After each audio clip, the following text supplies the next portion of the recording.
Hello friends, मैं हूं doctor Shah Adnan और आप सभी का स्वागत है मेरे यूट्यूब चैनल पर।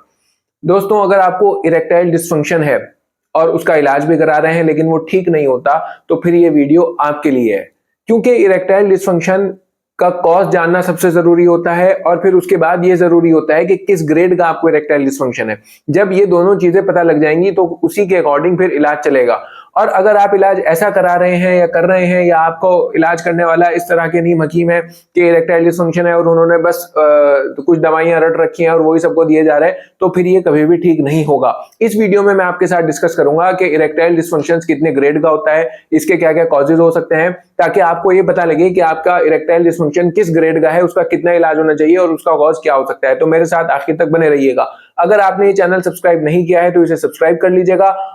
वीडियो शुरू करने से पहले मैं आपको यह भी कहना चाहूंगा कि अगर आपको इरेक्टाइल डिस्फंक्शन है, प्रीमेच्योर इजैक्यूलेशन है, स्पर्म काउंट कम है या कोई भी प्रॉब्लम है और आप उसका यूनानी सॉल्यूशन चाहते हैं, यूनानी दवाओं के जरिए से अपनी बीमारी को ठीक करना चाहते हैं, तो नीचे दिए गए व्हाट्सएप नंबर पर व्हाट्सएप मैसेज के जरिए से आप मेरा अपॉइंटमेंट बुक करके मुझसे कंसल्टेशन ले सकते हैं और हमारी दवाइयां भी अपने घर मंगा सकते हैं, जिसकी delivery all over India free है। तो चलिए दोस्तों, शुरू करते हैं। बात करते हैं ग्रेड्स ऑफ इरेक्टाइल डिस्फंक्शन के। इरेक्टाइल डिस्फंक्शन किस ग्रेड का हो सकता है? देखिए, 3 ग्रेड में इसको बांटा गया है। सबसे पहले आता है माइल्ड, फिर मॉडरेट, फिर सीवियर। माइल्ड ग्रेड के इरेक्टाइल डिस्फंक्शन में होता क्या है? इसमें यह होता है कि इरेक्शन आता तो है लेकिन थोड़ा कम आता है। जितनी सख्ती होनी चाहिए उतनी सख्ती नहीं आ पाती, जितनी स्ट्रांग होना चाहिए उतना स्ट्रांग नहीं आ पाता, लेकिन इसके अंदर मरीज आसानी से फीमेल के अंदर पेनिट्रेट कर देता है, सेक्स की क्रिया भी कर पाता है, लेकिन जिस कदर इरेक्शन आना चाहिए था नॉर्मल में, उस कदर इरेक्शन नहीं आ पाता, थोड़ा थोड़ा सा ढीलापन रहता है। इसके कारण क्या क्या हो सकते हैं दोस्तों? इसके जो मुख्य कारण है वो स्ट्रेस है, एंजाइटी है, सिगरेट स्मोकिंग है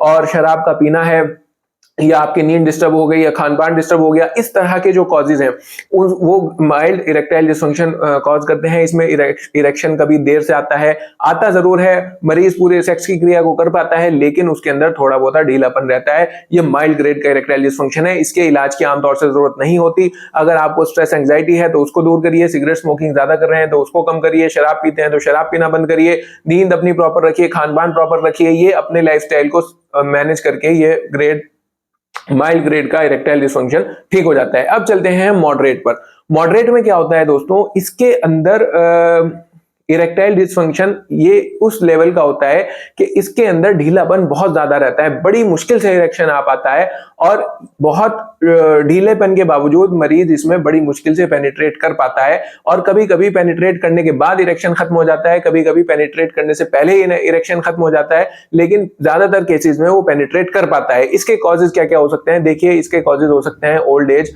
के, मरीज की उम्र बढ़ रही है, उसके अलावा इसमें डायबिटीज हो गई है उसको, या फिर वो हाइपरटेंशन की गोलियां खाता है, बीटा ब्लॉकर्स, उसकी वजह से ये आ गया, या उसके अलावा और किसी ऑर्गन की मेजर बीमारी उसको हो गई है, कोई हार्ट की, दिल की, लीवर की बीमारी हो गई है, तो ये मॉडरेट दर्जे का इरेक्टाइल डिस्फंक्शन उसको हो सकता है। इसमें इलाज की जरूरत पड़ती है और ये बहुत जल्द ठीक हो जाता है। इसमें अगर डायबिटीज की वजह से है तो डायबिटीज को कंट्रोल कर लिया जाता है, अगर दवाइयों की वजह से है तो दवाइयां वो बदलकर दूसरी दवाइयां दे दी जाती हैं, कुछ लाइफस्टाइल के मॉडिफिकेशंस करते हैं, कुछ यूनानी की दवाइयां देते हैं, उसके बाद ये मॉडरेट वाला भी आसानी से ठीक हो जाता है। याद रखिए, इसमें मरीज पेनिट्रेट कर पाता है, मॉर्निंग इरेक्शन भी आता है, लेकिन इरेक्शन इस तरह का होता है कि कभी कभी पेनिट्रेशन के बाद एकदम से खत्म हो जाता है, कभी कभी पेनिट्रेशन से पहले ही खत्म हो जाता है, बहुत देर से आता है और पूरा लुत्फ आदमी नहीं ले पाता, पूरी तरह से सख्ती इसमें नहीं आ पाती। तीसरा आता है severe erectile dysfunction. Severe erectile dysfunction में क्या होता है कि मरीज को इरेक्शन बिल्कुल नहीं आता, और अगर थोड़ा बहुत आ भी गया तो इतना नहीं होता कि औरत के अंदर पेनिट्रेट कर जाए। ये होता है सीवियर दर्जे का इरेक्टाइल डिस्फंक्शन। इसमें इसके कॉजेज क्या क्या हैं? इसका एक्सट्रीम ओल्ड एज है कि 70-80 साल उम्र हो गई तो ये आ सकता है। उसके अलावा इसके और जो कॉजेज हैं वो ये है कि बहुत ज्यादा एक्सट्रीम शराब पी ली गई, या बहुत ज्यादा मरीज ने मैस्टरबेशन कर रखा है, या एक्सेसिव सेक्स की क्रिया में इन्वॉल्व है, तो यहाँ पर वो बिल्कुल ही उसकी जो क्रिया है सेक्स की वो कभी कर ही नहीं पाता और वो बिल्कुल खत्म हो जाता है।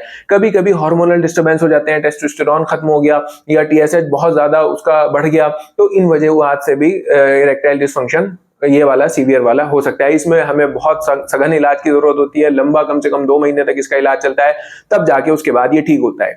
यहां पर मैं आपको ये भी कहना चाहूंगा, ये 3 दर्जे का इरेक्टाइल डिस्फंक्शन मैंने आपको बताया। अगर आपको इरेक्टाइल डिस्फंक्शन है तो आप क्लासिफाई करिए कि आप किस दर्जे में आते हैं, माइल्ड में, मॉडरेट में या सीवियर में। अगर माइल्ड में आते हैं तो अपने कुछ लाइफस्टाइल चेंज कर लीजिए तो ठीक हो जाएगा, मॉडरेट और सीवियर में है तो फिर आपको उसकी दवा खानी पड़ेगी प्रॉपर, उसका यूनानी इलाज जो भी जिस भी पैथी से आप चाहें उस पैथी से उसका इलाज आपको कराना पड़ेगा। इसके बाद हम बात करते हैं कि इरेक्टाइल डिस्फंक्शन होता ही क्यों है और ये बहुत लंबी दवाइयां खाने के बावजूद भी ठीक क्यों नहीं होता कि यहाँ की भी दवा खा ली, वहां की भी खा ली, इस वैद्य की खा ली, इस हकीम की खा ली, एलोपैथ की भी खा ली, लेकिन फिर भी जहां मामला था वहीं का वहीं है। इतने दवाइयां खाई तो इतने आराम आया और दवाइयां बंद तो आराम भी बंद। इसका कारण अगर आप जानना चाहते हैं तो इसका कारण यह है, देखिए मैं कई बार बता चुका हूं कि सेक्सुअल एनर्जी तमाम बॉडी की एनर्जीज का मजहर है। अगर आपका माइंड, आपका हार्ट, आपका लिवर, आपके लंग्स, आपकी किडनी ये सब सही काम करेंगे तब आप सेक्सुअली बहुत ज्यादा एक्टिव रह पाएंगे, सेक्सुअली स्ट्रांग रह पाएंगे। और अगर इनमें से एक ऑर्गन भी डैमेज हो गया तो फिर आप सेक्सुअली वीक हो जाएंगे। ज्यादातर होता यह है कि जब मरीज जाता है डॉक्टर के या हकीमों के पास तो वो उसको सीधा सीधा पीनस के ताकत की दवाइयां देने लगते हैं, जो सीधा सीधा सेक्स के ऑर्गन की ताकत की दवा होती है। वो ये जानने की कोशिश ही नहीं करते कि किस वजह से इसको ये इरेक्टाइल डिस्फंक्शन हुआ है। इस वजह से जब भाई मान लीजिए दिक्कत दिमाग में थी और दवा दी जा रही सिर्फ सेक्स ऑर्गन की, तो दिक्कत जब यहां थी तो वो यहां रहेगी, उसमें ताकत आ गई, इतने दवा खाई तो ताकत रही, दवा खत्म तो ताकत खत्म। इस वजह से कभी ठीक नहीं हो पाता। तो इसलिए जरूरी यह है कि अगर आपको ये प्रॉब्लम है तो आप किसी क्वालिफाइड डॉक्टर के पास जाएं और उससे जरूर जानने की कोशिश करें कि ये दिक्कत आपको है ही क्यों। बाकी यूनानी पैथी के अंदर आपको किसी भी ग्रेड का इरेक्टाइल डिस्फंक्शन है तो उसका बहुत अच्छा इलाज है और बहुत सारे हमारे पास सेटिस्फाइड पेशेंट्स हैं अल्हम्दुलिल्लाह। और इसका आप अगर चाहें तो हमारे जरिए से भी इसका इलाज करा सकते हैं। बाकी मैं आपको ये भी कहना चाहता हूं, कभी कभी खान पान की कमी से भी हो जाता है और कभी कभी बहुत सारे पुरुषों में सिर्फ और सिर्फ विटामिन डी की कमी से इरेक्टाइल डिस्फंक्शन हो जाता है। सब कुछ है बॉडी में, एवरीथिंग इज ओके, लेकिन विटामिन डी कम था तो इस वजह से इरेक्टाइल डिस्फंक्शन हो गया। और डॉक्टर साहब सारी ही दवाइयां खिला रहे हैं लेकिन विटामिन डी तो जा नहीं रहा था। इसी तरह से वो कभी भी ठीक नहीं हो पाता। और विटामिन डी के अलावा इसी तरह और भी इस तरह से माइक्रो न्यूट्रिएंट्स की कमी की वजह से इरेक्टाइल डिस्फंक्शन बना रह सकता है। हमारा जो इसमें तरीका इलाज है, हमारा तरीका इलाज ये है, जो हमारी दवाइयां हैं हम उन्हें इस तरह से तैयार करवाते हैं कि वो आपकी तमाम जो माइक्रो न्यूट्रिएंट्स हैं, मैक्रो न्यूट्रिएंट्स हैं, दिमाग की तस्कीन है, दिल की ताकत है, लिवर का प्रॉपर फंक्शनिंग है, तो हम तमाम ऑर्गन्स की इस्लाह करते हुए इस तरह की दवाइयां तैयार करवाते हैं। साथ में जो सेक्सुअल ऑर्गन को ताकत दे वो वाली दवाइयां भी हम तैयार करवाते हैं। तो जाहिर है अगर आपको प्रॉब्लम है और आपकी प्रॉब्लम बहुत सीवियर है और बहुत सालों से है और ठीक नहीं हो रही है तो आप हमसे कंसल्टेशन ले सकते हैं। व्हाट्सएप नंबर जो आपकी स्क्रीन पर दे रखा है उस पर आप अपॉइंटमेंट बुक करके मुझसे बात कर सकते हैं और हमारी दवाइयां भी अपने घर मंगा सकते हैं, जिनकी delivery all over India free है। बाकी दोस्तों आपको इस बारे में क्या सोचते हैं मुझे कमेंट करके जरूर बताइएगा। और अगर आप चाहते हैं कि मैं किसी स्पेसिफिक टॉपिक पर वीडियो बनाऊं तो वो भी मुझे कमेंट करके जरूर बताइएगा। अपना बहुत ख्याल रखिएगा, मिलते हैं नेक्स्ट वीडियो में, तब तक के लिए बाय।